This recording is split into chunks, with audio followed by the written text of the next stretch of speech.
நினைக்கிற நல்ல ஆண்டவரே, இறக்கமுள்ள எங்கள் பரலோக தகப்பனே, உங்களுக்கு அதிகமாக நன்றி சொல்கிறோம். இன்றைக்கும் ஆண்டவரே, திருச்சபையாக நான் சேர்ந்து இணைந்து இந்த ஆண்டவருடைய குடும்ப முகாமிலே நாங்கள் அனைவரும் கலந்து கொள்ளும்படி உதவி செய்திருக்கிறேன். நன்றி சொல்கிறோம்ப்பா. கர்த்தாவே, நாங்கள் இன்றைக்கும் நேரம் எடுத்து படிக்க போகிற இந்த தலைப்பு, தியானிக்க போகிற அந்த புத்தகம் எங்களுடைய சொந்த ஆவிக்குரிய வாழ்க்கையில் விசுவாசத்தை குறித்தும் விசுவாசத்துடைய வளர்ச்சி குறித்தும் நாங்கள் அதிகமாக அறிந்து கொள்ள உணர்வடைய உதவி செய்யும். கர்த்தாவே, இது உங்களுடைய வேத வசனத்தினால் நாங்கள் வெளிச்சத்தையும் ஆண்டவரே, இது ஜீவ வார்த்தைகளை எங்களுடைய வாழ்க்கையை நாங்கள் கண்டுணர்ந்து அறிந்து தொடர்ந்து உமக்கென்று சாட்சிகளாக வாழும்படி இப்படிப்பட்ட ஒரு சவாலான வாழ்க்கையை தாரும். தொடர்ந்து நீ பலப்படுத்தும். குறிப்பாக முதல் முறையாக இன்றைக்கு எங்களோடு வந்து இந்த குடும்பம் அவருடைய பங்குகளுக்காக நாம் ஜெபிக்கிறோம்ப்பா. அவர்களும் உங்களுடைய வேத வசனத்தினால் தொடர்புட வேத வாக்கினுடைய வல்லமைக்கான கர்த்தரை அருள் செய்யும். நீரே ஒவ்வொருவருக்கும் விழிப்புணர்வுள்ள ஆவியை தந்து உங்களுடைய வேத வார்த்தைகளின் ஆழமான காரியங்களை கற்றுக்கொள்ளும்படி அருள் செய்யும். இயேசு கிறிஸ்துவின் ஜெபிக்கிறோம் ஜீவனால பிதாவே. ஆமென். ஓகே, உங்க கைகள்ல நோட்ஸ் இருக்குன்னு நான் நம்புறேன். இந்த நோட்ஸ் பாத்தீங்கன்னா எல்லாமே நீங்க படிச்சு கொடுக்கறது எல்லாமே நோட்ஸ்ல இருக்கும் அப்படின்னு நீங்க நினைக்காதீங்க. இந்த நோட்ஸ், இந்த குறிப்புகள் வந்து எதுக்குன்னா, ஒரு சில காரியங்களை நாம பக்குவமா ஒரே நிலையில படிப்பதற்கு உதவியாக இருக்கும். ஸோ இந்த நோட்ஸ்ல இருக்கிற எல்லாமே அப்படியே நான் ஃபாலோ பண்ணல. ஆனால் நோட்ஸ்ல இருக்க ஒரு சில காரியங்களையும் அதுல இருந்து அதிகமாகவும் நான் உங்களுக்கு கற்றுக் கொடுப்பேன்.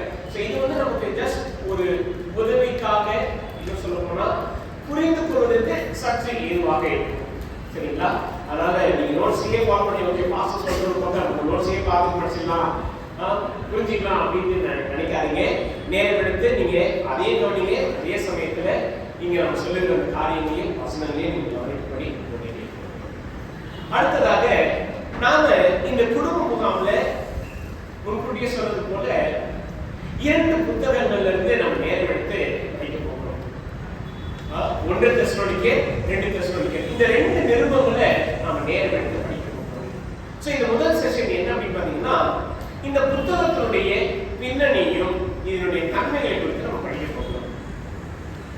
ஒவ்வொரு புத்தகத்தையும் என்ன சொல்றோம்னா, புதிய பாடங்களும் சரி பழைய பாடங்களும் சரி, ஒரு புத்தகத்தை படிக்கும் பொழுது நாம கவனிக்க வேண்டிய ஒரு காரியங்கள் என்ன அப்படின்னு பாத்தீங்கன்னா, இந்த புத்தகத்தினுடைய பின்னணி என்ன, யார் இந்த நிருபத்தையோ இல்ல சுவிசேஷத்தையோ இல்ல இந்த புத்தகத்தையோ எழுதினார் என்பதை நாம முதலாவது அறிந்திருக்கிறோம். இந்த நிருபத்தை இல்ல இந்த புத்தகத்தை யாருக்கு எழுதினார் அதை நம்ம கவனிக்கணும். அதே சமயத்துல பல அதிகாரங்கள் இருக்கும். உதாரணத்துக்கு பாத்தீங்கன்னா நம்ம படிக்கிற 1 தெசலோனிக்கேயர் 5 அதிகாரம். இந்த 5 அதிகாரமும் என்ன சொல்லப்பட்டிருக்கிறது, அப்புறம் 2 தெசலோனிக்கேயர் புத்தகம் அதுல என்ன சொல்லப்பட்டிருக்கிறது, இது போல இதனுடைய சிறப்பு அம்சங்களை நாம் அறிந்திருப்பதும் அவசியம். இது நம்ம படித்துக் கொண்டோம் என்றாலே இந்த புத்தகத்தினுடைய அடிப்படையான அவசியமான காரியங்களை புரிந்து கொள்வதற்கு ஏதுவாக இருக்கும். ஓகேங்களா? அடுத்ததாக இங்க நம்ம கவனிக்க வேண்டியது, நம்ம படிக்க போகிற தலைப்பு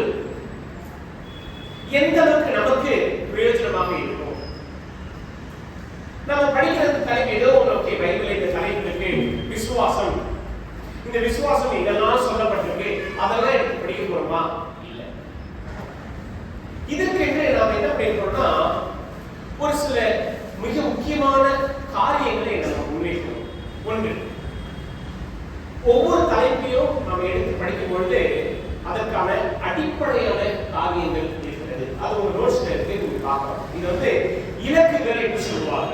அதாவது இங்கிலீஷ்ல பாத்தீங்கன்னா கோல்ஸ். இந்த தலைப்பை படிப்பதற்கான நோக்கம், இலக்குகள் என்ன? இந்த தலைப்பை குறித்து நம்ம படிக்கும் பொழுது நாம விசுவாசத்தை குறித்தான அநேக காரியங்களை கற்றுக்கொள்ள உதவும். அதாவது இதுதான் அறிவூட்டுதல். நாம விசுவாசத்தை குறித்து ஆழமாக கற்றுக்கொள்வதற்கு ஏதுவாக இருக்கும். இரண்டாவது பார்க்கும்பொழுது இந்த தலைப்பு நம்முடைய சொந்த வாழ்க்கையில நாம் கற்றுக்கொண்டு என்ன பண்ணணும்னா ஊக்குவிக்கணும். நான் ஒரு சில உதாரணங்கள் நான் சொல்றேன். எப்படி தனிப்பட்ட முறையில ஆண்டவர் இன்னொரு நபருடைய விசுவாசத்தை கொண்டு என்னுடைய உள்ளத்தில் அந்த தூண்டுதலையும் அந்த ஊக்கத்தை கொடுத்தார். அவங்க இத்தனைக்கும் படிப்பு அறிவுலாம் இல்லை, சாதாரணவங்க, ரொம்ப வயதானவர்கள். ஆனாலும் அவங்க பெற்றிருந்த விசுவாசம் என்னுடைய உள்ளத்துல பலமான ஒரு ஊக்கத்தை கொண்டு. சோ நாம கற்றுக்கொள்ள போகிற இந்த ஒரு தலைப்பு எனக்கு மாத்திரமல்ல, இன்றைக்கும் இந்த குடும்பம் வந்திருக்கிற ஒவ்வொருடைய உள்ளத்திலும் அந்த ஊக்கத்தை கொண்டு வரும் என்பதை நான் நம்புகிறேன். மூன்றாவதாக இதெல்லாம் படிக்கணும். ஓகே, நம்ம சொல்லுவோம் ஒவ்வொரு வருஷமும் காமிக்கணும். இதெல்லாம் ஏன் நம்ம செய்யணும்? அதை குறிப்பா இந்த ஆண்டு 26வது ஆண்டு குடும்பம் தான். 26 வருஷமா நம்ம படிக்கணும் அப்படிங்கும்போது ஏன் படிக்கணும்? எதுக்காக இந்த ஒரு குடும்பம் ஊழியத்தை நாம ஒவ்வொரு வருஷமும் நடத்துறோம்? ஏன்னா நான் கிறிஸ்தவர்களாக கர்த்தருக்குள் நிறுவப்படும்படி, நிலைத்திருக்கும்படி இந்த ஒரு குடும்பம் நாம் உதவி செய்யுது. நம்ம இதே 8 வருஷத்துக்கு முன்னாடி பார்த்தோம்னா என்ன பண்ணுவோம்? எல்லா திருச்சபைகளும் சேர்ந்து இணைந்து நம்ம ஐபிசி குடும்பமாக நம்ம என்ன பண்ணுவோம்? 3 நாட்கள் கற்றுக்கொள்வோம். அது நம்மளுடைய ஐபிசி கேலண்டர்ல ரொம்ப முக்கியமான நாட்கள். எல்லோரும் சேர்ந்து வந்து கர்த்தருடைய வார்த்தையை படிப்பது, அது உண்மையிலே அந்த 3 நாள் திருவிழா புலரும். ஏன்னா எல்லா சபைகளிலும் மக்களோடு நம்ம ஐக்கியப்படுகிறது, நேரம் எடுத்து நம்ம கற்றுக்கொள்வது, சேர்ந்து ஜெபிப்பது. And of course, along the way சூழ்நிலைகள் காரியங்கள் மாறுபடுது. நாம் இப்போ எப்படி தனி திருச்சபையாக இருந்து ஏன் இதை செய்யணும்? நம்ம ஒவ்வொருத்தரும் தனிப்பட்ட முறையில நம்முடைய செயல்பாடுகள்ல தனித்துவமாக தனி திருச்சபையாக நாம வளர்வுகளாக இருக்கிறோம். சோ இந்த இலக்குகளை நாம மனதில் வைத்துக் கொண்டு இந்த குடும்பம் இந்த புத்தகத்திலிருந்து நம்முடைய வார்த்தையை கற்றுக்கொள்ள வேண்டும். And of course இங்கே 8 செய்திகளுடைய பட்டியலையும் முன்கூட்டியே உங்களுக்கு அறிமுகம் செய்திருக்கிறோம்.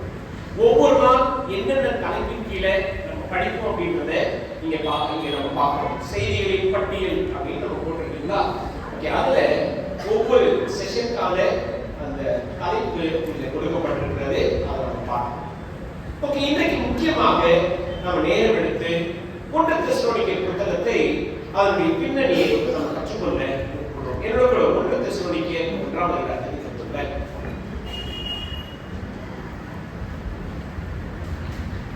1 தெசலோனிக்கேயர் 1ஆம் அதிகாரம். எத்தனை பேர் இந்த புத்தகத்தை நீங்க வீட்டுல நேரம் எடுத்து வாசிப்பீர்கள்? Okay, good. வாசிக்காதவங்க ப்ளீஸ் உங்களுக்கு கிடைக்கக்கூடிய இந்த நேரத்துல இந்த புத்தகத்தை வாசிக்கும்படி நம்ம கேட்கிறோம். ரொம்ப சுலபம். ஓகேங்களா? இது வெறும் 5 அதிகாரங்கள் தான் இருக்குது. ஓகே, நான் எப்படி வாசித்தேன் அப்படின்னு நான் உங்களுக்கு சொல்றேன். ஓகே, நம்ம நிறைய நேரத்துல அடிச்சடியே படிச்சுட்டு இருக்கோமே, என்னடா இது இப்பதான் நான் படிச்சு முடிச்சேன், திரும்ப ஒரு தெசலோனிக்கேயர் புத்தகம் படிக்கணுமா அப்படின்னா வழிமுறைகளை கண்டுபிடிங்க. இன்றைக்கும் நான் உங்களுக்கு ஒரு சில காரியங்கள் பகிர்ந்துக்கிறேன். நான் எப்படி இந்த புத்தகத்தை படித்தேன். ஓகே, முதல் முறை ஓகே ஃபர்ஸ்ட் இந்த புத்தகத்துல என்னென்ன இருக்கு ஓகே ஃபார்மலா நான் ரீட் பண்றேன். இரண்டாவது முறை ஒரு சில முக்கியமான சம்பவங்கள் தருணங்களை குறிப்பிட்டு படித்தேன். திரும்பவும் இந்த புத்தகத்தை படிக்கும் பொழுது ஐயோ இப்பதான் படிச்சிட்டோம், ஏன்னா நம்மளுடைய மனசு நம்மளுடைய சிந்தனை வந்து மோசமானது. இதை இப்பதான் படிச்சவங்களுக்கு தெரியும். நமக்கு தெரியலனாலும் நம்மளுடைய மூளையில என்ன சொன்னோம், இப்பதான் திரும்ப வாசிச்சேன், திரும்ப ஏன் வாசிக்கணும்னு தெரியும். ஸோ அதனால நான் என்ன பண்ணுவேன்னா ஆடியோ பைபிள் யூஸ் பண்ணுவேன். ஸோ ஆடியோ பைபிள்ல இதை ஒருத்தவங்க வாசிப்பாங்க, நான் உட்காந்து கேட்பேன். 1 தெசலோனிக்கேயர் 1ஆம் அதிகாரம், 1 தெசலோனிக்கேயர் 2ஆம் அதிகாரம், 1 தெசலோனிக்கேயர் 3ஆம் அதிகாரம், அவன் வாசிக்கிறத அப்படியே கவனமா பார்ப்பேன். திரும்பவும் நான் நேரம் எடுத்து அந்த ஆடியோ பைபிளோட சேர்ந்து நான் வாசிப்பேன்.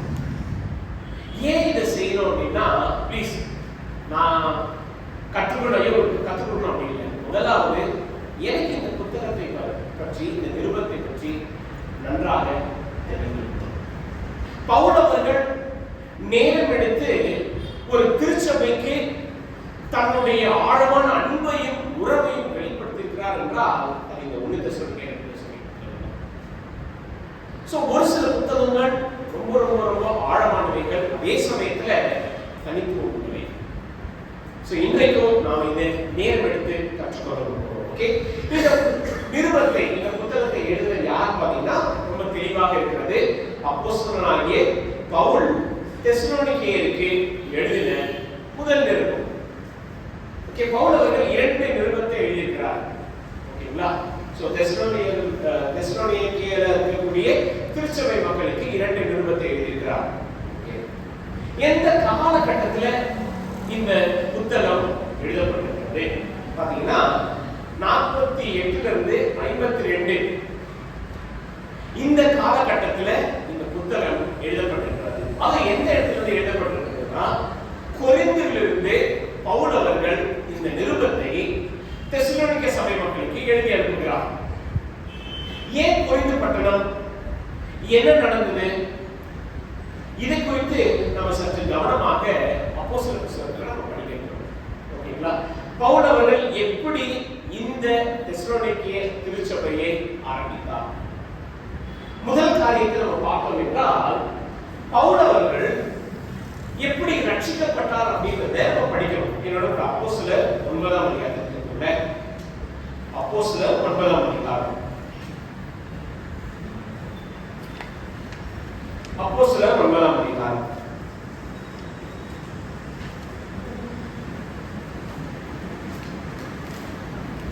இங்கே சவுல் என்கிற மனிதன் கிறிஸ்துவுக்கு விரோதமாக கிறிஸ்தவர்களுக்கு எதிர்த்து அநேக தீமையான காரியங்களை செய்தார்.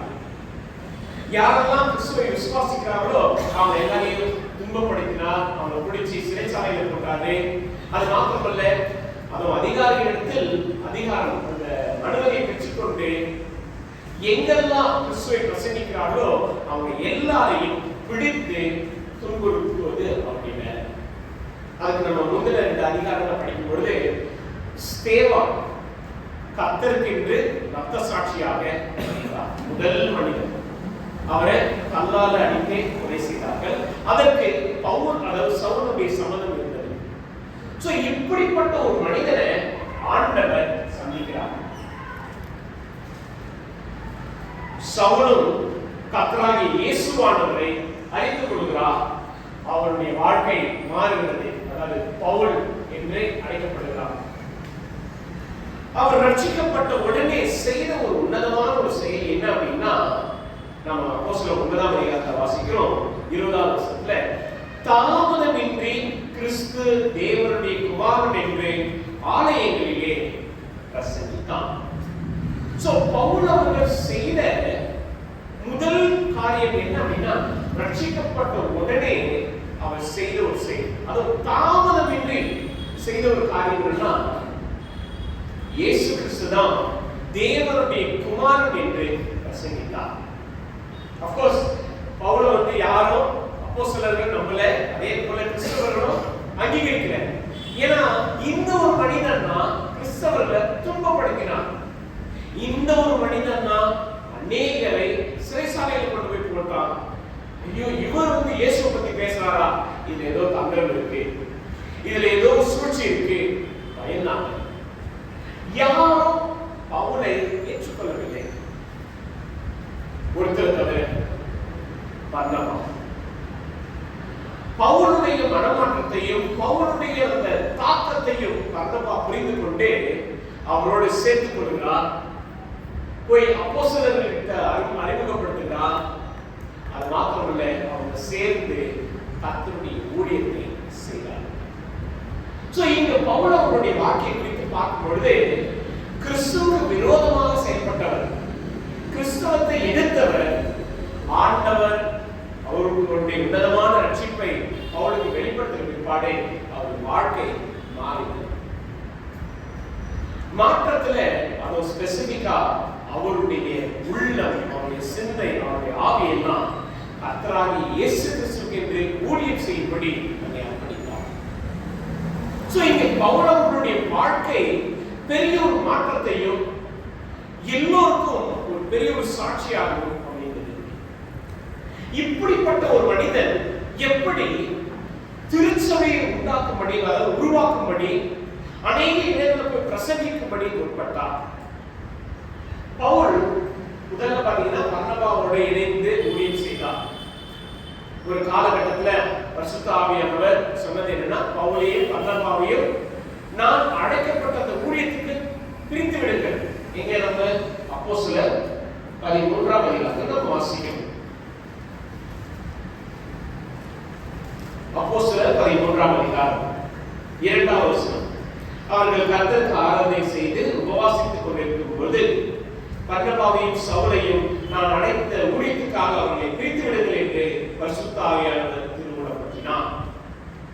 சோ இங்கே அவர்கள் ஆலயத்துல, என்ன சொல்ல போனா ஜெப ஆலயங்கள்ல சேர்ந்து இணைந்து ஊழியம் செய்தார்கள் மற்ற சகோதரர்களோடு.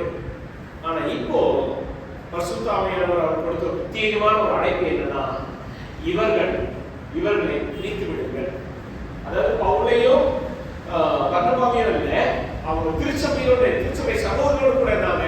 அவங்க பிரத்யேகமா சுவிசேஷ ஊழியத்துக்கு என்று, மிஷனரி ஊழியத்துக்கு என்று அவர்களை பிரித்து விடுங்கள் என்று சொல்லி இருவரும், யாரு பர்னபாவும் பவுல், இருவரும் தங்களுடைய முதல் மிஷனரி ஊழியத்தை தொடங்குகிறார்கள். இந்த ஊழியத்தில் பர்னபாவுடைய சொந்தக்காரர் ஜான் மார்க், அவர் என்ன பண்ணாரு, இணைந்து கொண்டு அப்போஸ்தலனாகிய பவுலோடு கூட பர்னபாவோட சேர்ந்து தன்னுடைய முதல் மிஷனரி ஊழியத்தில் செயல்பட்டார். இரண்டாவது மிஷனரி ஊழியத்தில் பார்த்தீங்கன்னா, இங்கே பவுல் அவர்கள் பர்னபாவோட சேர்ந்து போகல. என்ன பிரச்சனை, இருவருக்கும் ஒரு விதமான வாக்குவாதம் ஏற்பட்டது. எதனால? ஜான் மார்க் பர்னபாவுடைய சொந்தக்காரர், அவர் வந்து பாதியிலேயே மிஷனரி ஊழியத்தில் என்ன பண்ணிட்டாருன்னா வீட்டுக்கு திரும்பி போயிட்டார். சோ இது நிமித்தம் பர்னபா பவுலுக்கு இடையே என்னாச்சுன்னா ஒரு விதமான வாக்குவாதம். பர்னபா சொன்னாரு, இல்ல மார்க்க கூட்டிட்டு போகணும். பவுல் சொல்றாரு, இல்ல முடியாது, அவர் பாதியிலேயே திரும்பி போயிட்டாரே. அப்ப இங்கே இருவருமே பிரிகிறார்கள். பர்னபா மார்க்க கூட்டிட்டு அவர் என்ன பண்றாரு, போயிடுறாரு. பவுல் சீலா இவரை அழைத்துக் கொண்டு தன்னுடைய இரண்டாவது மிஷனரி ஊழியத்தை செய்யும்படி புறப்படுகிறார். சோ இந்த இரண்டாவது மிஷனரி ஊழியத்தை புறப்படும் பொழுது அவர்கள் சந்தித்த ஒரு பட்டணம் தான் இந்த தெசலோனிக்கே. அது குறிப்பா பவுல் அவர்கள் சீலாவை மாத்திரமல்ல இன்னொரு சகோதரனையும் கூட்டிக் கொண்டு போகிறார். நம்ம இங்க வாசிக்கிறோம். அப்போஸ்தலர் 15ஆம் அதிகாரம், 15ஆம் அதிகாரம்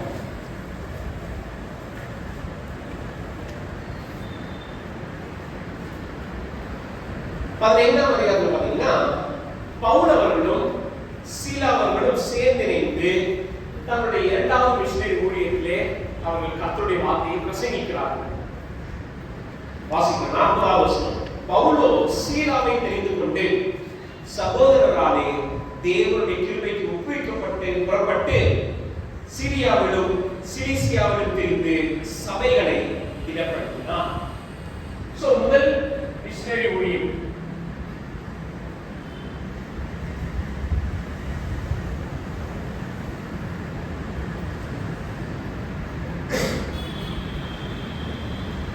யார் யார் இருந்தாங்க?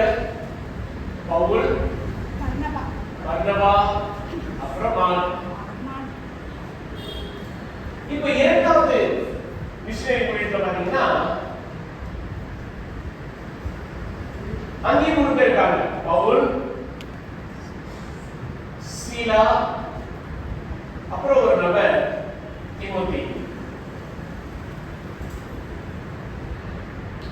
இந்த இரண்டாவது மிஷனரி ஊழியத்துல தான் பவுல் தீமோத்தேயுவை சந்திக்கிறார். 16ஆம் அதிகாரத்துல வாசிக்கிறோம். அப்போஸ்தலர் 16 அதன் பின்பு அவன் தெர்பைக்கும் லிஸ்திராவுக்கும் போனான். அங்கே தீமோத்தேயு என்னப்பட்ட ஒரு சீஷன் இருந்தான். அவன் தாய் விசுவாசம் உள்ள யூதஸ்திரீ, அவன் தகப்பன் கிரேக்கன். அவன் லிஸ்திராவிலும் இக்கோனியாவிலும் உள்ள சகோதரராலே நற்சாட்சி பெற்றவனாய் இருந்தான். அவனை பவுல் தன்னுடனே கூட்டிக் கொண்டு போக வேண்டும் என்று விரும்பி, அவன் தகப்பன் கிரேக்கன் என்று அவ்விடங்களில் இருக்கும் யூதர்கள் எல்லாருக்கும் அறிந்திருக்கிறபடியா அவர்கள் நிமித்தம் அவனுக்கு விருத்த சேதனம் பண்ணினான். சோ இங்க பவுல் அவர்கள் ரெண்டு பேரும் தான், பவுல் சீலாவும் தான் போறாங்க. ஆனா தீமோத்தேயுவை கூட்டிக் கொண்டு போக வேண்டும் என்று பவுல் தீர்மானித்தார். ஏன்னா இந்த ஒரு இளவாலிபன் அவரை எப்படி சொல்வது சீசன் என்று சொல்லுகிறார். அதாவது கற்றுக்கொள்ளுகிற அந்த ஒரு நிலையில இருக்கிறார். எல்லா விதத்திலும் பவுலுக்கும் சீலாவுக்கும் துணையாக உதவி செய்யும்படியாக ஊழியத்திலே எல்லா விதத்திலும் பிரயோஜனப்படுகிற ஒரு சகோதரனாக இவர் இருப்பார் என்ற நிச்சயத்தோட நம்பிக்கையோட என்ன பண்றாருன்னா பவுல் அவர்கள் தீமோத்தேயுவை கூட்டிக் கொண்டிருக்கிறார். சோ இப்படியாக இந்த இரண்டாவது மிஷனரி ஊழியத்துல மூவரும் சேர்ந்திணைந்து தெசலோனிக்கா பட்டணத்துக்கு போய் கர்த்தருடைய வார்த்தையை பிரசங்கித்தார்கள். சோ புரியுதுங்களா? சோ தெசலோனிக்கால எப்படி பவுல் அவர்கள் போய் ஊழியம் செய்தார் அப்படிங்கும்போது அவருடைய இரண்டாவது மிஷனரி பிரயாணத்துல மூவரும் சேர்ந்திணைந்து ஊழியத்தை அங்கே செய்தார்கள். ஓகே, இங்கே அடுத்ததாக நம்ம கவனிக்க வேண்டிய ஒரு காரியம், இந்த தெசலோனிக்கே புத்தகத்தினுடைய மைய கருத்து என்ன? ஏன் பவுல் அவர்கள் தெசலோனிக்கே சபை மக்களுக்கு இந்த கடிதத்தை எழுத வேண்டும்? இதுல மிக முக்கியமான ஒரு காரணம் பொருள் என்ன அப்படின்னு பாத்தீங்கன்னா, இந்த மக்களுடைய விசுவாசம் எப்படிப்பட்டதாக இருக்கிறது என்பதை அறிந்து கொள்ளும்படி என்ன பண்றாங்க பவுல் அவர்கள் தீமோத்தேயுவை அந்த இடத்துல, அதாவது தெசலோனிக்கே பட்டணத்திலே இருக்க செய்து அவர்களுடைய விசுவாச வளர்ச்சியையும் அவர்களுடைய ஆவிக்குரிய வாழ்க்கை குறித்து அறிந்திருக்கும்படி இந்த கடிதத்தை எழுதுகிறார். ஏன் எழுதுறோம்? முதல் மிஷனரி ஊழியத்திலே இவங்க போய் அநேக இடங்களில் இயேசுவை குறித்து பிரசங்கித்தார்கள். அப்போ இந்த இடத்துல வந்தாங்கன்னா பாத்தீங்கன்னா இல்லை. ஓகே, இந்த ஒரு இடம் பிரத்யேகமாக ஆண்டவர் அவர்களுக்கு காண்பித்த ஒரு அற்புதமான பிளேஸ். ஓகே, அது குறித்து நாம வருகிற செஷன்ல கேட்கலாம். சோ பவுல் அவர்கள் தெசலோனிக்கே சபை மக்களுடைய விசுவாசம் எப்படி இருக்கிறது, அவங்க தங்களுடைய துன்பத்தின் நிமித்தம் தங்களுடைய பாடுதல் நிமித்தம் எந்த அளவுக்கு விசுவாசத்தில் உறுதியாக இருக்கிறார்கள், அதே சமயத்தில் அநேக தவறான போதனைகளில் இருந்து இந்த மக்கள் சத்தியத்தை எந்த அளவுக்கு தெளிவாக அறிந்திருக்க வேண்டும் என்ற அந்த ஒரு சிந்தனையோடு இந்த நிருபத்தை நம்ம ஒவ்வொரு அதிகாரத்தையும் படிக்கும் பொழுது இந்த திருச்சபையில என்ன பிரச்சனை இருந்தது, இந்த திருச்சபை மக்கள் எவ்வளவு விசுவாசத்தோடு இருந்தார்கள், இவங்க கடந்து வந்த போராட்டம் என்ன, இவர்கள் எல்லாவற்றையும் நம்ம படிக்கணும். அதாவது மிகவும் கவனிக்க வேண்டிய ஒரு காரியம் என்னன்னு பாத்தீங்கன்னா, இந்த தெசலோனிக்கா திருச்சபையில பவுல் அவர்கள் 3 வாரங்கள் தான் இருந்து கர்த்தருடைய வார்த்தையை படித்திருந்தார். 3 வாரங்கள். அதோட எங்க வாசிக்கிறோம்? அப்போஸ்தலர் 17ஆம் அதிகாரம்.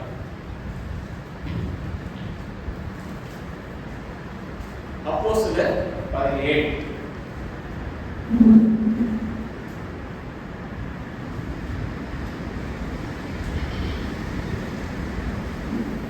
முதல் வசனத்துல நம்ம பார்ப்போமே, அவர்கள் அம்பிப்பொலி பட்டணத்தையும் அப்போலோனியா பட்டணத்தையும் கடந்து தெசலோனிக்கே பட்டணத்திற்கு வந்தார்கள்.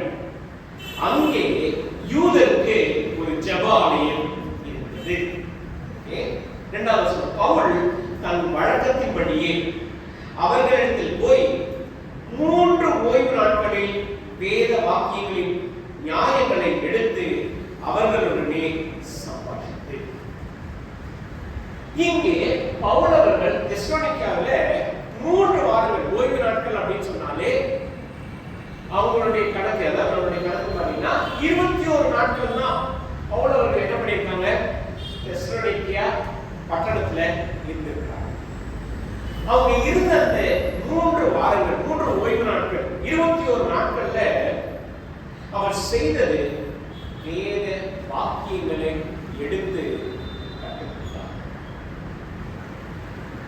நல்ல கவனமா இங்க பார்க்க வேண்டிய ஒரு காரியம், பவுலவர்களுடைய ஊழியம் நம்ம ஆரம்பத்தில் படித்த அப்போஸ்தலர் 9ஆம் அதிகாரத்துல தாமதமின்றி கிறிஸ்து இயேசு தேவனுடைய குமாரன் என்று அவர் பிரசங்கிக்க தொடங்கினார். அவருடைய ஆரம்பமும் சரி, அவருடைய ஊழியத்தினுடைய செயல்பாடுகளும் சரி, அவருடைய ஊழியத்தினுடைய முடிவும் சரி, அவருடைய நோக்கம் குறிக்கோள் ஒன்றே ஒன்றுதான். ஆண்டவராகிய இயேசுவானவர் தான் தேவனுடைய குமாரன் என்பதை அவர் பிரசங்கித்தார். அவருடைய நோக்கம், அவருடைய குறிக்கோள் எல்லாம் ரொம்ப ரொம்ப ரொம்ப ஷார்ப்பா, ரொம்ப ஸ்ட்ரெயிட் ஃபார்வர்டா இருந்தது. இயேசுதான் தேவனுடைய குமாரன். அவரை விசுவாசிக்கிறதுனால நமக்கு நித்திய ஜீவன் உண்டு. அதை பவுல் அவர்கள் நாம் சென்ற ஒவ்வொரு பட்டணத்திலையும் போய் என்ன பண்ணாங்கன்னா பேசுறாங்க. அதுலயும் இங்க நம்ம பார்க்கிறோம், ஸ்பெசிபிக்கா வேத வாக்கியங்களின் நியாயங்களை எடுத்து அவர்களுடைய சம்பாஷித்தார். அப்போஸ்தலர்கள், அதாவது பேதுரு, யோவான் மற்ற அப்போஸ்தலர்கள் எல்லோருமே ஆண்டவராகிய இயேசுவானவரோடு கூட இருந்தார்கள். ஆண்டவராகிய இயேசுவானவருடைய போதனைகளை அவர்கள் கேட்டார்கள். அதை அவர்கள் மற்ற ஜனங்களோடு பகிர்ந்து கொண்டார்கள். ஆனா பவுலுடைய சாதுரியமும் பவுலுடைய ஞானமும் என்னன்னா, வேத வாக்கியங்கள், இன்னும் சொல்ல போனா பழைய ஏற்பாட்டில் இருக்கக்கூடிய இந்த நியாயங்கள்ல இருந்து ஆண்டவராகிய இயேசுவானவரை எடுத்து யூத ஜனங்களுக்கு ரட்சிப்பின் சுவிசேஷ வார்த்தையில அதுதான் இங்க வாசிக்கிறோம். வேத வாக்கியங்களின் நியாயங்களை எடுத்து அவர்களுடனே சம்பாஷித்தார். சோ அந்த அவருடைய 21 நாட்களும் அவர் கர்த்தருடைய வார்த்தைகளை எடுத்து அவர்களுக்கு படித்துக் கொடுத்தார், விளக்கப்படுத்தினார், போதித்தார், புத்தி சொன்னார். இவைகள் எல்லாமே ஆண்டவராகிய இயேசுவானவர் தான் தேவனுடைய குமாரன். அவர் விசுவாசிக்கிறோம், அவரால் தான் நித்திய ரட்சிப்பு இருக்கிறது, அவரால் தான் நித்திய ஜீவன் அருள முடியும் என்பதை உறுதியாக அவர் படித்துக் கொடுத்தார். இந்த 3 வாரங்கள் பவுல் அவர்கள் அந்த இடத்துல இருந்து படித்து கொடுத்ததுனால அங்கே பவுல் அவர்களுடைய சுவிசேஷ வார்த்தையை கேட்டவர்கள் விசுவாசித்து ஒரு சபையாக உருவானார். 21 நாட்கள் கர்த்தருடைய வார்த்தையை கேட்டவர்கள் அங்கே விசுவாசித்து ஒரு திருச்சபையாக உருவானார். இந்த மக்கள் எப்படி தங்களுடைய வாழ்க்கையில் அந்த விசுவாசத்தை பெற்றுக்கொண்டார்கள்? விசுவாசத்தை பெற்றுக்கொண்டது மாத்திரமல்ல, அந்த விசுவாசத்திலே இவர்கள் வளர்ச்சியை பார்த்தார்கள். இந்த விசுவாசத்திலே பாடுகளை ஏற்றுக்கொண்டு சகிக்க கற்றுக்கொண்டார்கள். அதே சமயத்தில் விசுவாசத்தினாலே நற்சாட்சி பெற்றவர்களாய் அநேகருக்கு முன்மாதிரிகளானார்கள். இப்ப நம்மளுடைய டாஸ்க் இதுதான். இந்த தெசலோனிக்கே திருச்சபை மக்கள் எந்த அளவுக்கு விசுவாசத்துல வளர்ந்ததுனால அவங்க இந்த எல்லா காரியங்களிலையும் நிலைத்திருக்க முடியும். பவுல் அவர்கள் 21 நாட்கள், அதாவது 3 ஓய்வு நாட்களுக்கு பிற்பாடு அவர் அந்த இடத்தை விட்டு போயிட்டார். ஏன்? பாடுகள், போராட்டம். ஏன்னா அவரை கொலை செய்யும்படி யாரு? அங்க இருக்கிற யூதர்களே முற்பட்டார்கள். வாசிக்க பாருங்க, அப்போஸ்தலர் 7ஆம் அதிகாரம் 4ஆம் வசனம். அவர்களில் சிலரும் பக்தியுள்ள கிரேக்கரின் திரளான ஜனங்களும் கடப்புரிய ஸ்திரீகளும் அநேகரும் விசுவாசித்து பவுலையும் சீலாவையும் சேர்த்துக் கொண்டார்கள். விசுவாசியாத யூதர்கள் வைராக்கியம் கொண்டு வீணராகிய சில பொல்லாதவர்களை சேர்த்துக் கொண்டு கூட்டக்கூடி பட்டணத்தில் அமளி உண்டாக்கி யாசோனுடைய வீட்டை வளைத்துக் கொண்டு அவர்களை பட்டணத்தாருக்கு முன்பாக இழுத்துக் கொண்டு வர ஒரு சில பேர் பவுல் சொல்றத சீலாவை சொல்றதை கேட்டு விசுவாசித்தார்கள். ஒரு சிலரோ என்ன பண்ணாங்கன்னா அவங்களுக்கு பொழுது பவுலுக்கும் அதே மாதிரிதான் சீலாவுக்கும் விரோதமாக எழுப்பி பட்டணத்தில் அமளியை உண்டு பண்ணி இவங்களை எப்படியாவது ஒடுக்கணும், இந்த இடத்தை விட்டு தந்துடும். வாசிக்க பாருங்க 6வது வசனம். அவர்களை காணாமல் யாசோனையும் சில சகோதரியும் பட்டணத்து அதிகாரத்தில் இழுத்துக் கொண்டே வந்து, உலகத்தை கலக்குகிறவர்கள் இங்கேயும் வந்திருக்கிறார்கள், இவர்களை யாசோன் ஏற்றுக்கொண்டால் இவர்கள் எல்லாரும் இயேசு என்னும் வேறொருவரை ராஜா என்று சொல்லி ராயனுடைய கட்டளைக்கு விரோதமாய் செய்கிறார்கள் என்று கூக்குரலிட்டு இவைகளை கேட்டுக் கொண்டிருந்த ஜனங்களையும் பட்டணத்து அதிகாரிகளையும் பண்ணினார்கள். ஒரு கூட்டத்தார் விசுவாசித்தார்கள், மறு கூட்டத்தார் பெரிய ஒரு கலகத்தை உண்டு பண்ணிட்டாங்க. அதே குறிப்பா இந்த மனிதனை படிக்கிறோம், யாசோன். இவர்தான் பவுலையும் சீலாவையும் தீமோத்தேயுவையும் தெசலோனிக்கே பட்டணத்திலே ஏற்றுக்கொண்டு தன்னுடைய வீட்டிலே வைத்து 3 வாரமும் ஊழியத்தை செய்யும்படி, தேவனுடைய வாக்கை பிரசங்கிக்கும்படி இடம் கொடுத்தார். அதனாலதான் இந்த யூத அதிகாரிகள் என்ன பண்றாங்கன்னா, இந்த யாசோனை பிடித்து மற்ற சகோதரரை பிடித்து என்ன பண்றாங்கன்னா அவர்களை துன்பப்படுத்தினார். ஏன்னா இந்த மனிதருக்கு நீதான் இடம் கொடுத்த, நீதான் இவங்களை உன்னுடைய வீட்டுக்கு அனுமதித்த, இவங்க உண்மையா இந்த இடத்துல வந்து இதெல்லாம் செஞ்சாங்க. இங்க யாசோனை அவங்க என்ன பண்றாங்கன்னா சில சகோதரர்களையும் அவர்கள் துன்பப்படுத்துகிறார்கள். அதே சமயத்துல அவர்களை அவங்களுடைய ஆலோசனை சங்கத்தை அந்த அதிகாரிக்கு முன்பதாக கொண்டு சென்று அவர்களை தூஷிக்கிறார்கள், அதே போல அவரை கஷ்டப்படுத்துகிறார்கள். இங்கே பவுலும் சரி, அவரோட கூட இருந்த சீலாவும் தீமோத்தேயும் சரி, இந்த பாடுகளை துன்பங்களை அனுபவிக்கிறார்கள்.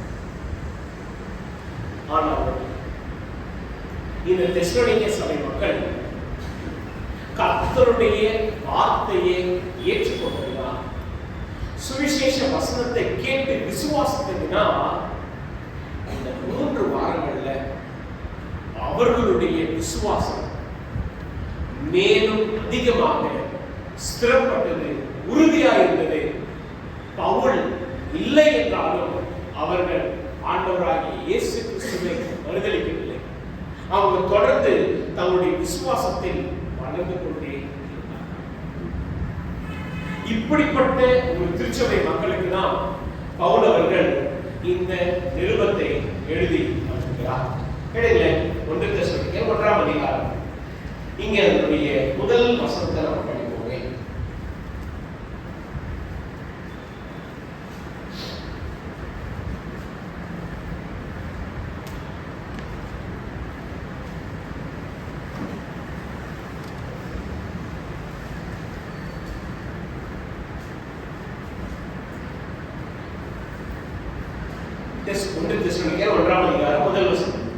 பவுலும் சில்வானும் தீமோத்தேயும் பிதாவாகிய தேவனுக்குள்ளும் கர்த்தராகிய இயேசு கிறிஸ்துவுக்குள்ளும் இருக்கிற தெசலோனிக்கேய சபைக்கு எழுதுகிறார். இங்கே அவர் தொடங்கும் பொழுதே எப்படி சொல்கிறார்? பவுலும் சில்வானும் தீமோத்தேயும், இவர்கள் மூவரும் இந்த தெசலோனிக்கே சபைக்கு என்ன பண்றாங்கன்னா இந்த நிருபத்தை எழுதுகிறார்கள். என்ன சொல்ல போனா பவுல் அவர்கள் தான் எழுதுறார். ஆனா இங்க தன்னுடைய குழுவினரை அவர் விடல. சீலாவையும் தீமோத்தேயையும் அவர் என்ன பண்றாருன்னா சேர்த்து கொள்கிறார். அது குறிப்பா இந்த திருச்சபை மக்களுக்கு இவர்களுடைய பங்கு, இவர்களுடைய செயல்பாடு, ஊழியத்தில் இவர்களுடைய ஈடுபாடு எந்த அளவுக்கு அதிகமாக இருந்திருக்கிறது என்பதை இங்கே பவுல் அவர்கள் எப்படி தெசலோனிக்கே பட்டணத்துக்கு போனார். நம்ம 17ஆம் அதிகாரத்துல படித்தோம். அப்போஸ்தலர் 17 நம்ம பார்த்தோம். தெசலோனிக்கே பட்டணத்துக்கு போனார். இந்த தெசலோனிக்கே பட்டணம் எங்கே இருக்கிறது? இந்த ஒரு இடத்துல போய் ஊழியத்தை செய்யும்படி ஆண்டவருடைய சித்தமும் ஆண்டவருடைய திட்டமும் இருக்கிறதா? ஏன்னா நம்ம பார்க்கிறோம் பவுல் அவர்களுடைய வாழ்க்கையில ஒவ்வொரு ஒவ்வொரு காலத்திலையும் ஒவ்வொரு சூழ்நிலையிலும் ஆண்டவர் அவருடைய வார்த்தையை நேர்த்தியாக கொடுத்து பவுலுடைய ஊழியத்தையும் செயல்பாடுகளையும் அவருடைய சித்தத்தின்படி அவருடைய திட்டத்தின்படி நிறைவேற்றுகிறார். பர்னபாவோட பவுல் இருக்கும் பொழுது வளர்ந்தார். அவர் அநேக இடங்களில் பிரசங்கித்தார். அடுத்த நிலை இவர்களுக்கு என்று சுவிசேஷ ஊழியம், மிஷனரி ஊழியத்தை ஏற்படுத்தினார். அதுக்கடுத்து பர்னபாவை விட்டு மற்ற சகோதரர்களை உருவாக்குவது, இவைகள் எல்லாவற்றிலும் கர்த்தருடைய திட்டம் இருந்தது. இப்ப இங்கே பவுல் அவர்களும் அவருடைய குழுவினரும் தெசலோனிக்கே இடத்துல போய் சுவிசேஷத்தை அறிவிக்கணும் அப்படின்றது கர்த்தருடைய திட்டமா? இது கர்த்தருடைய சித்தத்தில் இருக்கிறதா அப்படின்னு பாத்தீங்கன்னா முழுக்க முழுக்க கர்த்தருடைய திட்டத்தில் சித்தத்தில் இருக்கிறது. அதை எப்படி நம்ம புரிந்து கொள்வோம்? அப்போஸ்தலர் 16ஆம் அதிகாரம் 9வது வசனம். இங்கே பவுல் அவர்களுக்கு ஒரு தரிசனம் உண்டாயிற்று. ஓகே, அப்போஸ்தலர் 16ஆம் அதிகாரம் 9வது வசனம் வாசிக்கிறோம். அங்கே ராத்திரியே பவுலுக்கு ஒரு தரிசனம் உண்டாயிற்று. அது என்னவெனில், மக்கதோனியா தேசத்தான் ஒருவர் வந்து நின்று, நீ மக்கதோனியாவுக்கு வந்து எங்களுக்கு உதவி செய்ய வேண்டும் என்று அதை வேண்டிக் கொண்டதாக இருந்தது. அந்த தரிசனத்தை அவர் கண்டபோது அவர்கள் சுவிசேஷத்தை அறிவிக்கும்படி கர்த்தர் எங்களை அழைத்தார் என்று நாங்கள் நிச்சயித்துக் கொண்டு உடனே மக்கதோனியாவுக்கு புறப்பட்டு போக பிரயத்தனம் பண்ணி. இங்க ஆண்டவர் பிரத்யேகமா பவுல் அவர்களுக்கு ஒரு தரிசனம் கொடுக்கிறார். மக்கதோனியாவிலிருந்து ஒரு நபர் வந்து எங்களுக்கு வந்து உதவி செய்யுங்கள். இதை பவுல் அவர்கள் அறிந்து கொண்டு நிச்சயித்து நிதானித்து அந்த இடத்துல போய் சுவிசேஷத்தை பிரசங்கி போறார். அவர் போற இடம் மக்கதோனியா. ஆனா தெசலோனிக்கேக்கு எங்க எப்படி போனாரு? இங்க நான் கவனித்து பார்க்க வேண்டிய ஒரு காரியம், இந்த தெசலோனிக்கே பட்டணம் மக்கதோனியா நாட்டினுடைய தலைநகர். முதலாவது இங்கே பவுலும் சீலாவும் தீமோத்தேயும் மூவரும் சேர்ந்து இணைந்து மக்கதோனியா பட்டணத்தில் உள்ள தலைநகருக்கு போறாங்க. ஆப்வியஸ்லி ஒரு இடத்தினுடைய தலைநகரம் எவ்வளவு முக்கியமானது, அவசியமானது என்பதை நாம் புரிந்திருக்கிறோம். ஏன்னா தலைநகரம் தான், அந்த இடத்துல தான் எல்லா விதமான காரியங்களும் எல்லா விதமான மனிதர்களும் இருப்பார்கள். ஆமா தானே? நம்முடைய தலைநகரம் என்ன? டெல்லி. இந்த டெல்லியில பாத்தீங்கன்னா எல்லா மிக முக்கியமான தலைவர்களும் எல்லாம் மிக முக்கியமான குழுக்களும் இருப்பாங்க. அதுதான் மெயின். இங்கே பவுல் அவர்கள் எங்க போறாரு? மக்கதோனியா நாட்டில் உள்ள அவருடைய தலைநகரமாக தெசலோனிக்கே. இந்த இடம் மிகவும் பிரசித்தி பெற்ற ஒரு இடம். அங்க அநேக வியாபாரிகள், அநேக வர்த்தகர்கள் நடக்கக்கூடிய ஒரு இடம். அதே சமயத்துல அநேக இடத்திலிருந்து மனிதர்கள் வந்து, இன்னும் சொல்ல போனா வணிகத்தை மாத்திரமல்ல, அங்கே அந்த இடத்தினுடைய வாழ்வாதாரத்தை உருவாக்கும்படி பிரசித்தி பெற்ற மனிதர்கள்லாம் செயல்படுறாங்க.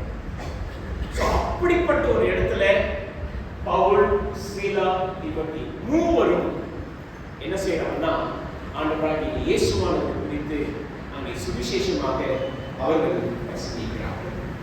இங்கே நம்ம பார்க்கிறோம் அப்போஸ்தலர் 17ஆம் அதிகாரத்துல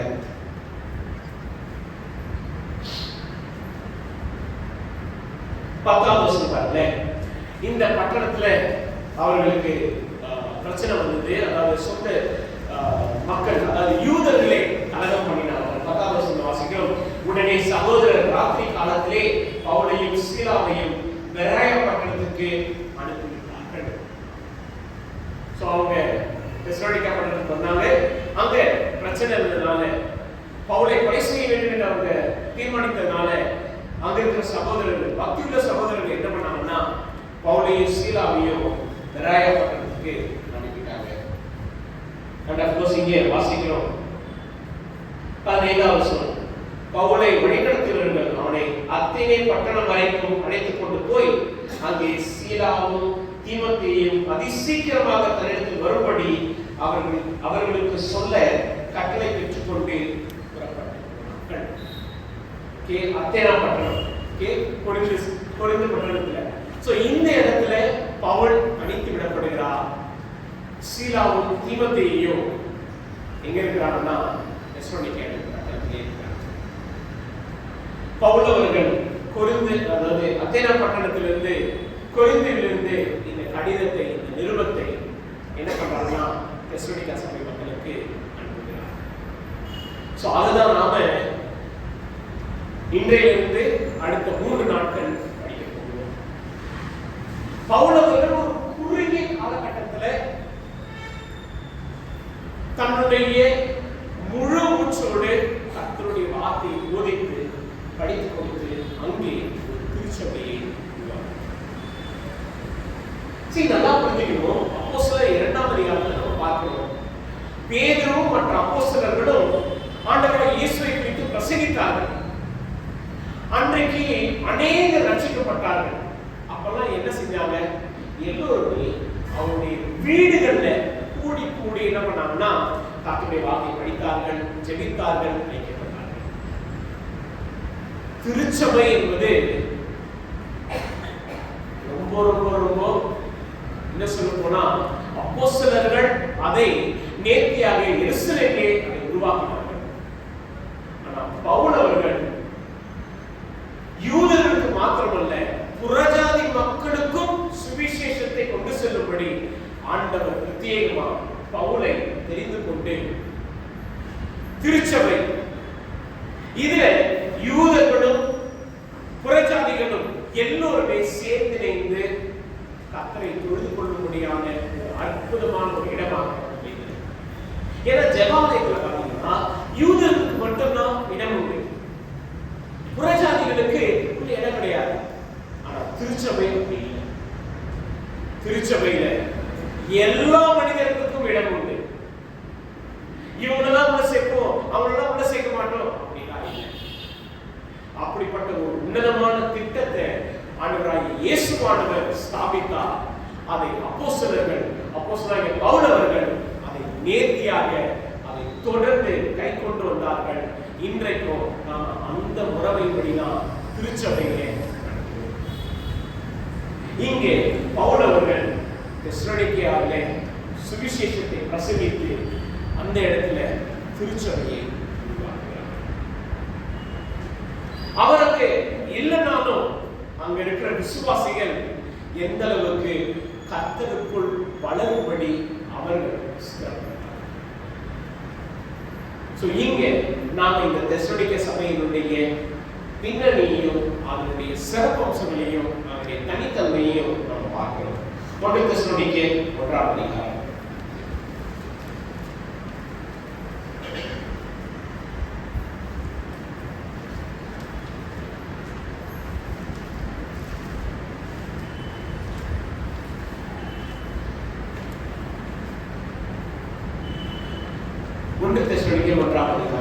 இங்கே பவுல் அவர்களுடைய ஊழியத்துல அவர் மாத்திரம் செயல்படல. நல்ல முறையில் புரிந்துகொள்ளணும். ஒரு சபை ஒரு மனிதனை கொண்டு உருவாகுவது கிடையாது. இதுல 3 விதமான மக்கள் ஈடுபட்டிருக்கிறார்கள். இங்க நம்ம வாசிக்கிறோம் 1 தெசலோனிக்கே 1ஆம் அதிகாரம்.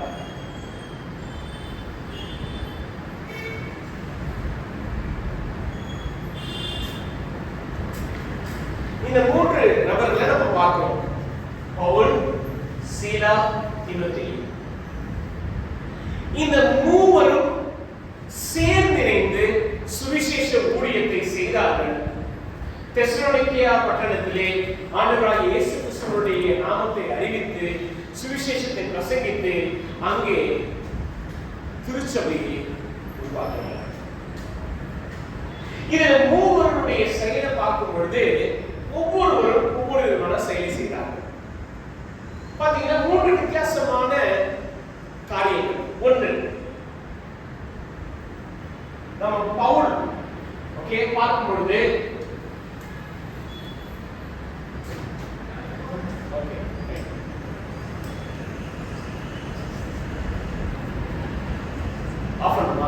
சொல்லியிருக்கீங்களா?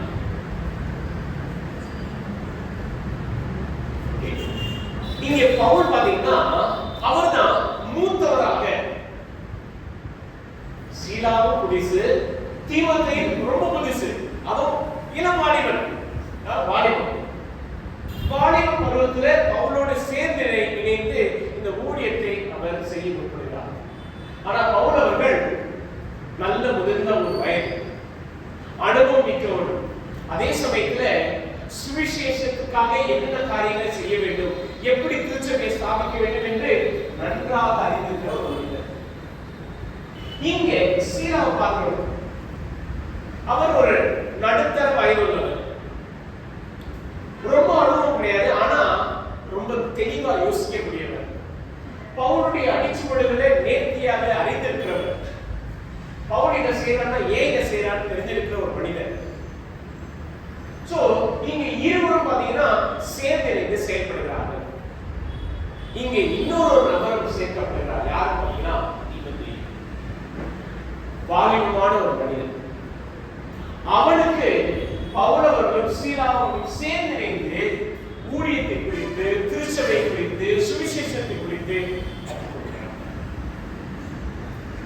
இங்க மூன்று வித்தியாசமான, மூன்று விதமான தலைமுறைகளை நம்ம பார்க்கணும்.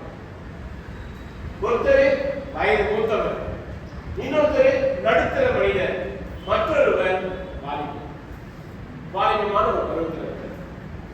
இவர்கள் மூவரும் சேர்ந்திணைந்து 21 நாட்கள்ல கர்த்தருடைய வார்த்தையை போதித்து சுவிசேஷத்தை பிரசங்கித்து அங்கே ஆத்துமாக்களை ஆதாயப்படுகிறார். இது எப்படிங்க சாத்தியம்? இது எப்படி நடக்கும்? மூவரும் வெவ்வேறான வயதுள்ளவர்கள், வெவ்வேறான வளர்ச்சியில் இருக்கக்கூடியவர்கள், வெவ்வேறான சூழ்நிலையை வளர்க்கப்பட்டவர்கள்.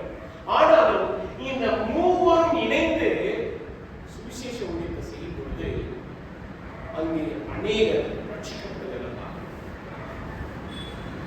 இவங்க மூவரும் இடமிருந்த மிக முக்கியமான ஒரு காரியம் என்னன்னா,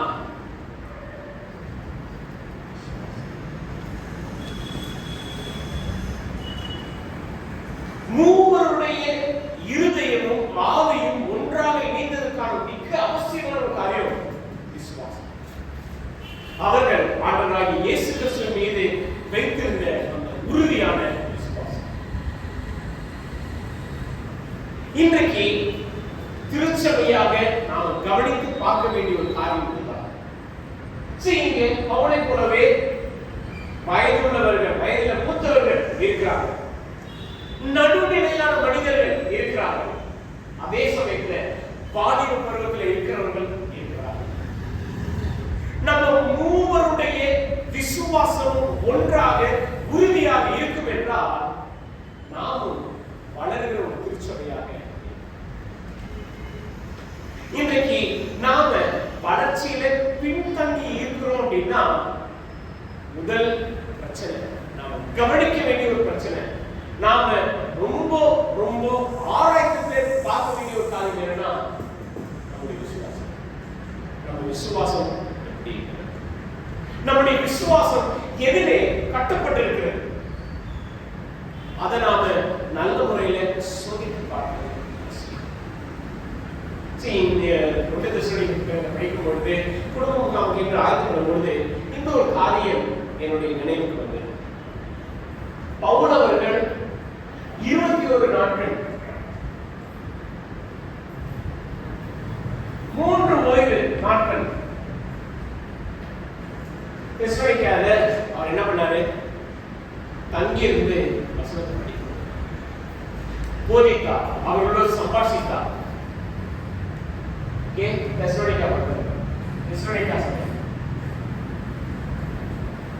இங்கே ஜெயம் சபை இந்த ஆண்டு நாம 36வது ஆண்டு விழாவை நாம கொண்டாட போறோம். 36 ஆண்டுகள்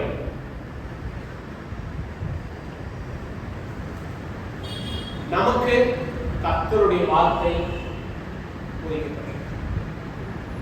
சுவிசேஷம் பிரசங்கிக்கப்பட்டது. அதுவும் ஒவ்வொரு வாரமும் நாம் கர்த்தருடைய வார்த்தையை படிக்கணும். அதே சமயத்துல சிறப்பு கூட்டங்கள், குடும்ப முகாம் இருக்கு, முன்னாடி வாலிபர்கள் முகாம் இருந்தது, அதுக்கப்புறம் நமக்கு சிறப்பு கொள்கைகள் என்ன, ஈஸ்டர் பண்டிகை, அதுக்கப்புறம் ஆண்டு விழா ஆராதனை, கிறிஸ்துமஸ் சிறப்பு ஆராதனை, இன்னும் என்னென்ன சொல்லுங்க. அதுக்கப்புறம் நம்ம பைபிள் ஸ்டடி நம்ம வைக்கிறோம், பிரேயர் மீட்டிங் வைக்கிறோம், அநேக காரியங்கள் கர்த்தருடைய வார்த்தையை. இந்த 36 ஆண்டுகளும் கர்த்தருடைய வார்த்தை நமக்கு ஒதுக்கப்பட்டது. அதுலயே ஸ்பெசிபிக்கா இன்றைக்கு நம்முடைய தலைமை போதகர் அவர்கள் அவருடைய வாழ்த்துக்களையும், அது மாத்திரமல்ல அவருடைய ஜெபத்தையும் அவருடைய வாஞ்சையும் வெளிப்படுத்தினார். நாம் ஒவ்வொருத்தரும் விசுவாசத்தில் பலமுள்ளவர்களாக, விசுவாசத்தில் வளரக்கூடியவர்களாக இருக்க வேண்டும் என்று நான் உண்மையிலேயே அவர்கள் நினைச்சேன். ஏன்னா இத்தனை ஆண்டுகளாக கடைசியா 7-8 வருஷம் 8 வருஷம் வரைக்கும் அவர் இங்கே அவரால் வர முடியும். 28 ஆண்டுகள் நமக்கு வந்து கர்த்தருடைய வார்த்தையை 28 ஆண்டுகள் சற்றும் தயங்காமல், எந்த ஒரு சூழ்நிலையும் அவர் வந்து சோர்ந்து போகாமல் 28 வருஷம். அது ஒரு வருஷத்துல எப்படியோ 4 முறை வருவார். 4 முறை வந்து நமக்கு போதித்து கற்றுக் கொடுப்பார். ஆண்டவருடைய வார்த்தையை இன்னும் ஆழமாக வெளிப்படுத்துவார். நம்மோடு கூட சேர்ந்து ஐக்கியப்பட்டிருக்கிறார். இன்றைக்கு ஜெயம் திருச்சபை நாம ஒவ்வொருத்தரும் கர்த்தருடைய வார்த்தையை கேட்டு இத்தனை ஆண்டுகளாக நாம் எந்த அளவுக்கு விசுவாசிக்கிறோம்? இன்றைக்கு இந்த ஒரு காரியத்தை நாம் சிந்திப்போம். இந்த ஒரு சிந்தையோடு நான் உங்களை இந்த ஒரு புத்தகத்துல தியானிக்கும்படி, கற்றுக்கொள்ளும்படி அழைக்கிறேன். நம்ம இத்தனை ஆண்டுகளும் கற்றுக்கொண்டு கற்றுக்கொண்டு கற்றுக்கொண்டு விசுவாசத்தில் வளராமல் இருப்போம் என்றால் நாம் உண்மையாகவே இங்கே ப்ளீஸ், இதுல நான் என்னையதான் நான் இன்க்ளூட் பண்ணி சொல்றேன். நீங்க மாத்திரம் இல்லை, இதுல நானும் தான். நாம் எல்லோருமே இத்தனை ஆண்டுகளாக வேத வார்த்தைகளை கேட்டு கேட்டு கேட்டு அதனுடைய வல்லமையை உணராமல், அறியாமல் நாம இன்னமும் நம்முடைய விசுவாசத்தை பின்தங்கியா இருக்கிறோம். இன்றைக்காக யோசிப்போம், ஏன் நாம ஏன் நம்மளால நம்ம வாழ்க்கை சூழ்நிலைகள் விசுவாசத்தோடு எதிர்த்து போராட முடியல? நம்ம அநேக வேலைகள்ல கஷ்டம்னு வரும்போதுதான் கர்த்தரிடம் நம்ம போய் என்ன பண்றோம்? மல்லுக்கட்டும், பாடுவோம். அதாவது ஆண்டவரே போய் அழுகுறோம், உபவாசம் எடுக்கிறோம், இதை செய்யறோம், அதை செய்யறோம். நம்ம விசுவாசம் வளராமல் நாம போய் என்ன கேட்டாலும் என்ன செய்தாலும் என்ன நடக்கும்? இன்றைக்கும் நாம இதை ரொம்ப ரொம்ப கவனமாக ஆராயணும். இந்த ஒரு சிந்தனையோடு நாம இந்த குடும்ப முகாம்ல 1 தெசலோனிக்கேயர் புத்தகத்தை படிக்கணும். And of course இங்கே இந்த மூவரும் இணைந்து கர்த்தருடைய ஊழியத்தை செய்தார். பவுல் வயது மூத்தவர், சீலா நடுத்தர வயது வாலிப தீமோத்தேயு. ஆனா மூவரும் சேர்ந்து இணைந்து செயல்பட்டார். விசுவாசம் மாத்திரமல்ல, அவர்களிடம் ஒற்றுமை, ஆவிக்குள்ளாக அப்படிப்பட்ட உறுதியான ஐக்கியம் இருந்தது. பவுல் சொல்லுகிற ஒவ்வொரு காரியத்தை இவங்க 2 பேரும் சேர்ந்து இணைந்து செயல்பட்டார். தீமோத்தேயுடைய வேலை என்ன? கற்றுக்கொண்டு இந்த காரியங்களை எப்படி செய்யணும்ன்றத பவுலுடைய தலைமைத்துவத்துக்கு கீழாக எல்லாவற்றையும் அவர் இந்த மூவரும் ஒற்றுமையாய் ஆவியிலே சிந்தனை இணைந்து செயல்பட்டதுனால ஒரு அற்புதமான மிக வல்லமை உள்ள ஒரு திருச்சபை. அங்க பாடுகள் இருந்தாலும், துன்பங்கள் இருந்தாலும், போராட்டங்கள் இருந்தாலும் இந்த திருச்சபையாக அநேகருக்கு முன்மாதிரியாக, சாட்சியாக இருக்க முடியும். இன்றைக்கும் இந்த ஒரு முதல் செஷன்ல நம்ம கவனிக்க வேண்டிய ஒரு காரியம் தான், நாம இங்கே சபையாக இருக்கிறோம். நாம இங்கே ஒரு குடும்பம் என்று சொல்லுகிறோம். நமக்குள்ளாக ஒரே விசுவாசம், நமக்குள்ளாக அந்த ஐக்கியம், ஒற்றுமை. இன்றைக்கும் நாம் அதை ஆராய்ந்து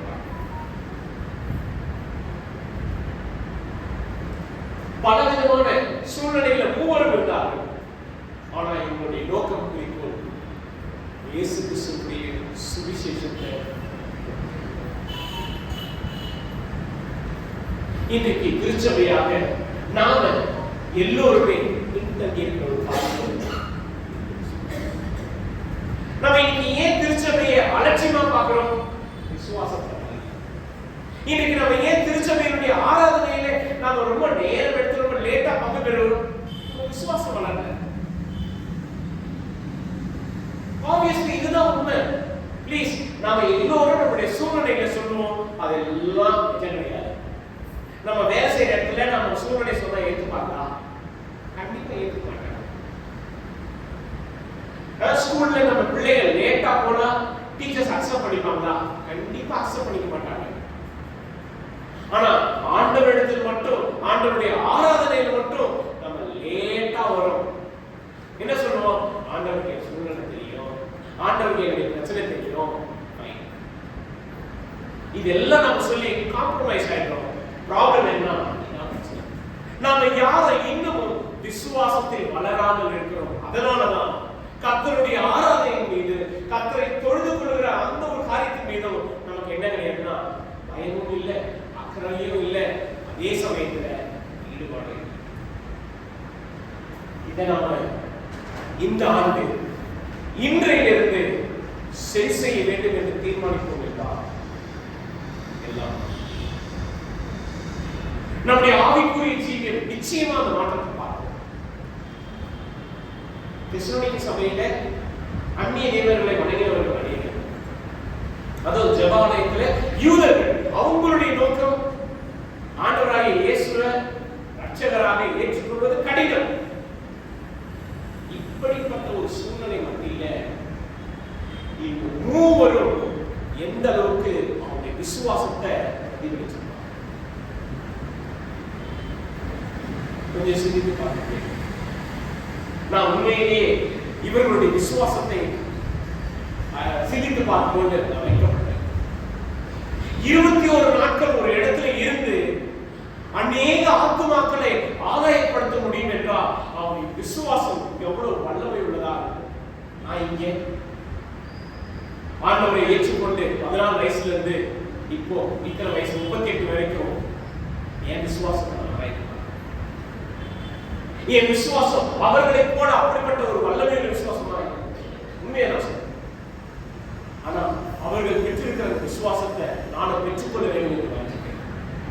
இந்த குடும்பம் மூலமாக உங்களோட நான் பேசுறதன் மூலமாக ஆண்டவர் என்னோட கூட பேசுவார் என்ற நிச்சயத்தோடு என்னுடைய விசுவாசமும் பலப்படணும், என்னுடைய விசுவாசமும் வளரணும், என்னுடைய விசுவாசமும் அப்படிப்பட்ட ஒரு வல்லமை காணும். இங்கே பவுல் பேசுறதோ இல்ல சீலா பேசுறதோ தீமோத்தேயு பேசுறதோ இல்ல, ஆண்டவருடைய வார்த்தை வல்லமை அந்த மக்களுடைய இதயத்துல சேரும். இன்றைக்கு நீங்களும் நானும் கிடையவே கிடையாது. ஆண்டவருடைய வார்த்தை கிரியை செய்யாமலேயே நாம போய் என்ன பேசினாலும், ஏன்னா கர்த்தருடைய வார்த்தைக்கு மாத்திரம்தான் அந்த வல்லமை. இன்னைக்கு சகோதரர் மணிமாறன் வந்து பகிர்ந்து கொண்டார். ஆண்டவர் எப்படி ஏன் வாழ்க்கையை மாற்றினா? நீங்க நினைக்கிறீங்களா நாம போய் அன்பு காட்ட, நாம அவங்களை விசாரிக்க உன்னுடைய வாழ்க்கையை மாற்றம் நினைக்கிறீங்களா? இல்ல, நமக்கு முன்பதாக அவங்க ரொம்ப நல்லவங்களா இருப்பாங்க. ஆனா அவங்க தனியா இருக்கும்போது, அவர்கள் தனித்து அவங்களுடைய வாழ்க்கையில் இருக்கும்பொழுது அவருடைய உண்மையான குணமும் நிலைமை வெளியிடும். அவர் எங்க சொல்றாரு, இந்த குடும்பம் வந்து நான் பங்கு பெற்றதுனால என் வாழ்க்கையில என்னுடைய வாழ்க்கையில சந்தோஷம் இருக்கு, என் குடும்பத்துல ஐக்கியம் இருக்கு, என் குடும்பத்துல நான் சந்தோஷத்தை பார்த்திருக்கிறேன், நிம்மதியா இருக்கு. இப்படிப்பட்ட ஒரு மாற்றத்தை கர்த்தருடைய வார்த்தைகளால் மட்டும்தான். அஃப்கோர்ஸ் அவங்களுக்கு கஷ்டம் இருக்கு, போராட்டம் இருக்கு, பாடுகள் இருக்கு, துன்பம் இருக்கு. இருந்தாலும் கிறிஸ்துவுக்குள் அவர்களுடைய இருதயம் களிகூறுகிறது, சமாதானத்தை பார்க்கறாங்க. கர்த்தர் மீது உள்ள அந்த விசுவாசம் என்ன என்பதை கற்றுக்கொள்கிறாங்க. இது முழுக்க முழுக்க கர்த்தருடைய வார்த்தைக்கு மாத்திரம்தான். இன்றைக்கு நம்முடைய விசுவாசம் பின்தங்கி இருப்பதற்கான மிக முக்கியமான ஒரு காரியம் என்ன தெரியுங்களா? கர்த்தருடைய வார்த்தைக்கு வல்லமை இருக்கிறது என்பதை நாம தெரிஞ்சு வச்சிருக்கிறோம், ஆனா நம்மள அதை செயல்படுத்தல, அதை நம்முடைய வாழ்க்கையோடு ஒரு அங்கமாக பார்க்கவில்லை.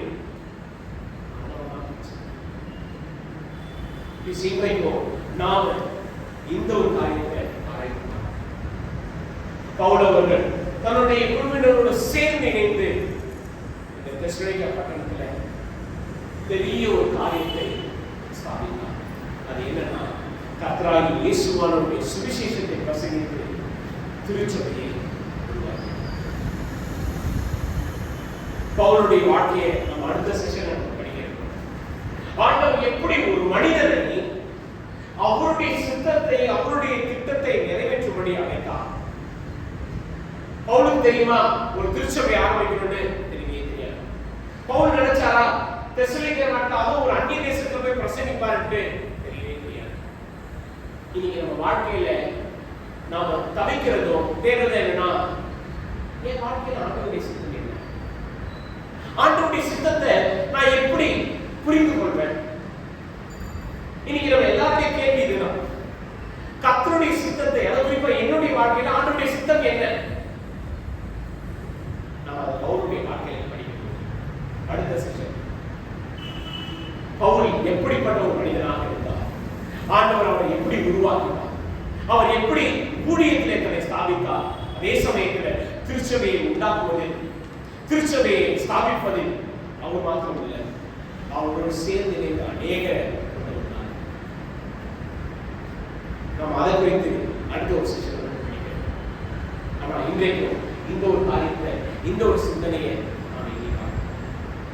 நாம் அநேக வருடங்கள் கிறிஸ்தவங்களா, மேபி 20 வருஷம், 30 வருஷம், 40 வருஷம் கிறிஸ்தவங்களா இருக்கும். ஆண்டவருடைய வார்த்தை நம்மை தேடி தேடி நம்முடைய இருதயத்தை, நம்முடைய சிந்தையை, நம்முடைய வாழ்க்கையை மாற்றும்படி வந்திருக்கோம். நம்ம கேட்டு நல்லா இருக்குன்னு சொல்லியிருப்போம், ஓ சூப்பரா இருக்குன்னு சொல்லியிருப்போம், அதை நம்ம பாராட்டியிருப்போம், ஒரு சில நேரத்தில் உணர்ந்திருப்போம். அதுக்கப்புறம் அப்படியே ஏன்னா நம்முடைய விசுவாசத்தை வளர்க்கும்படி நாம அந்த காரியத்தை தொடர்ந்து நிற்கிறோம். விசுவாசம் வளரும்படி நாம யாரும் இந்த குடும்பத்துக்காக ஒரு சில காரியங்களை நான் ஓபன் பண்ணி சொல்றேன். நாம ஏன் பின்தங்கி இருக்கிறோம்? ஏன் நம்மளால வளர முடியல? நீ காரணமா, நான் காரணமா? எல்லாருமே தான் காரணம். ப்ராப்ளம் நம்ம விசுவாசத்துல பின்தங்கி. நாம எல்லாரும் இயேசு நம்புறோமா? நம்ம விசுவாசிக்கிறோம். ஆனா அதே விசுவாசத்துல தான் இருக்கிறோம். இந்த திருச்சபை மக்கள் எப்படி வளர்ந்தார்? எது இவர்களை ஊக்குவித்தது? வளர வேண்டும் என்ற அந்த ஒரு உறுதியை எப்படி இவர்கள் பெற்றுக்கொண்டார்? எல்லாத்தையும் நாம இந்த 3 நாட்கள் நேரம் படிக்கணும். ப்ளீஸ் தயவு செய்து நீங்க நடுவில் ஏதாவது ஒரு நாளை ஸ்கிப் பண்ணணும்னு நினைக்கிறீங்கன்னா முயற்சி எடுங்க. அதுக்கு நேரம் எடுத்து கற்றுக்கொள்ளலாம். இந்த ஆண்டு இந்த ஒரு முகாம் நிச்சயமா சொல்றேன், ஆண்டவர் உங்களுடைய இருதயத்துல அவருடைய வார்த்தை கொண்டு பேசுவார். இந்த ஆண்டு உங்களுடைய வாழ்க்கையில நிச்சயமா விசுவாசத்தால மாற்றத்தை பார்ப்பீங்க. ஆனா இதுல நம்மளுடைய கமிட்மெண்ட், நம்மளுடைய அர்ப்பணிப்பு இருக்குதா அப்படின்றத ஆண்டவர் இன்றைக்கும் நம்ம ஒவ்வொருத்தரோடு பேச ஆயத்தமா இருக்கிறார். இன்றைக்கு நாம் ஆயத்தமா இருக்கோம், நம்ம மனசு ஆயத்தமா இருக்கா? டயர்டா இருக்கும், சிலர் பண்ணிக்க முடியாது. ப்ளீஸ் ஆயத்தம், உங்களுடைய சிந்தனையை, உங்களுடைய மனதை ஆயத்தம். ஆண்டவர் உங்களோடு உங்களுடைய விசுவாசத்தை வளர்க்கும்படி உங்களோட பேச போகிறார். உங்கள் பக்கத்தில், உங்கள் அருகில் வந்து உங்களை தூண்டும்படி, உணர்வுள்ளவர்களாக மாற்றும்படி ஆண்டவருடைய வார்த்தை உங்களை தேடி வரப்போகிறது. அதற்கு ஒரு இருதயத்தை, உங்களுடைய விசுவாசம் வளரும்படி நீங்க நாம எல்லோருமே என்ன செய்வோம்? தயவு செய்து இந்த காரியத்தை மனதில் வைத்து தொடர்ந்து அப்படி வார்த்தையை கற்றுக்கொள்படி இன்னும் நம்ம ஆரம்பிக்கவே இல்லை. தெசலோனிக்க புத்தகத்தை வெறும் முதல் 3 பேர் மட்டும் தான் படிச்சோம். இதுக்கப்புறம் தான் இன்னைக்கும் நம்ம படிக்க மாட்டோம். திருச்சபை குறித்தாலே பவுலவர்களை குறித்து நம்ம படிப்போம். அவருடைய அழைப்பு, அவர் எப்படி எல்லாவற்றையும் செய்தார், எது அவருடைய வாழ்க்கையுடைய அஸ்திவாரமாக இருந்தது, அதனால இன்னைக்கு ஆஃப்டர்நூன் செஷன் படிப்போம். திரும்ப நாளைக்கு நான் இவருடைய விசுவாசத்தை குறித்து படிப்போம். பட் இதெல்லாம் நம்மளுடைய ஃபவுண்டேஷன், அடிப்படையான விஷயம். இந்த காரியத்துல நாம ரொம்ப தெளிவா உறுதியாக அறிந்திருப்போம் என்றால் இந்த தெசலோனிக்க சபையில மக்கள் விசுவாசிகள் எப்படி விசுவாசத்துல பலப்பட்டார்கள், உறுதியாக அதுக்கு நாமும் சாட்சியுள்ளவர்களாக முன்மாதிரியாக இருக்க முடியும். அதை நாம கற்றெடுத்து கேட்போம், வாங்கிப்போம், கண்களை மூடி செய்வோம்.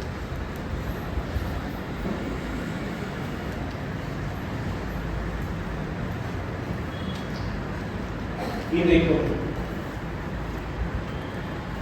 இந்த குடும்ப முகாமுடைய முதல் பாகத்தில் தெசலோனிக்க சபையினுடைய பின்னணியும் அதனுடைய ஊழியத்தை குறித்தும் அங்க இருக்கிற மக்களை குறித்தும் குறிப்பா பவுல் சீலாவை இவர்கள் பற்றி இந்த விசுவாசத்தை குறித்து இன்றைக்கு நம்முடைய இருதயம் எதை நாடுகிறது? ஒரு குறுகிய காலகட்டத்திலே இந்த ஒரு சபை உருவாகி விசுவாசத்துக்கு முன்மாதிரியாகவும் சாட்சியாகவும் இருந்தார்கள். கவனமாக நாம திருச்சபையாக இருக்க முடியுமா? நிச்சயமா இருக்க முடியும். அதற்கு முதலாவது கர்த்தருடைய வார்த்தையினுடைய வல்லமை நாம் அறிந்திருக்கிறோம். ஆண்டவர் இன்றைக்கும் நம்முடைய இதயத்தோடு பேசும்படி நம்ம அர்ப்பணிப்போம். இன்றைக்கு மாத்திரமல்ல, வருகிற நாட்கள்ல ஆண்டவர் அவருடைய வார்த்தை கொண்டு நம்முடைய இதயத்தை கிரியை செய்யும்படி நாம் எப்படிப்பட்ட விசுவாசத்தை பெற்றிருக்கிறோம் என்பதை ஆராய்ந்து பார்க்க, அவர் வெளிப்படையாக அறிந்துணர கர்த்தர் நம்மோடு கூட இடைப்படுவார். அதற்கு நாம் இடைப்படுவோம். ஜெபம் செய்வோம். நீங்கள் கிருபையில நல்ல ஆண்டவரே, எனக்கு பரலோகத்தாருக்கு நன்றி சொல்கிறோம். இன்றைக்கும் நாங்கள் குடும்பம் அவருடைய இந்த முதல் செஷன்ல கற்றுக்கொண்ட இந்த சத்தியங்களுக்காக நன்றியப்பா. குறிப்பாக என்னுடைய இருதயத்தை, என்னுடைய ஆத்மாவை உணர்வுள்ளதாக நாங்கள் பெற்றிருக்கிற விசுவாசத்தினுடைய நிலை எவ்வளவாக இருக்கிறதே என்பதை சொல்லி தெரியாது செய்யும். ஆண்டவரே, நாங்கள் பல வருடங்களாக ஆண்டவராய் இயேசுவை விசுவாசிக்கிறோம் என்று சொல்லுகிற நாங்கள் ஆவிக்குரிய ஜீவியத்தில் வாழ்க்கையில் எந்த அளவுக்கு வளர்ந்திருக்கிறோம் என்பதை சொல்லி தெரிய உண்மையை ஆராய்ந்து பார்க்க செய்யும். குறிப்பாக ஆண்டவரே, இதோ எங்களுடைய சிந்தனை, எங்களுடைய மனம் எங்களையே ஏமாற்றாதபடி நாங்கள் உங்களுடைய சமூகத்திலே உண்மையாக ஆண்டவரே எங்களை வெளிப்படையாக ஆராய்ந்து பார்த்து விசுவாசத்திலே வளர்வதற்கான காரியத்தை கற்றுக்கொள்வதற்கான மனதை தாரும். இப்பொழுதும் நாம் நேரங்களுக்கு ஐக்கியப்பட்டிருக்கிறோம். கர்த்தாவே, கற்றுக்கொண்ட அந்த காரியங்களை நாங்கள் கலந்து ஆலோசிக்க, பகிர்ந்து கொள்ள எங்களுடைய இருதயம் விசுவாசத்தினால் தொடர்ந்து உங்களுடைய வேத வார்த்தைகளை அறிந்து கொள்ள அருள் செய்யும். நீர் எங்களுடைய ஐக்கியத்தை ஆசீர்வதியும். இயேசு கிறிஸ்துவோடு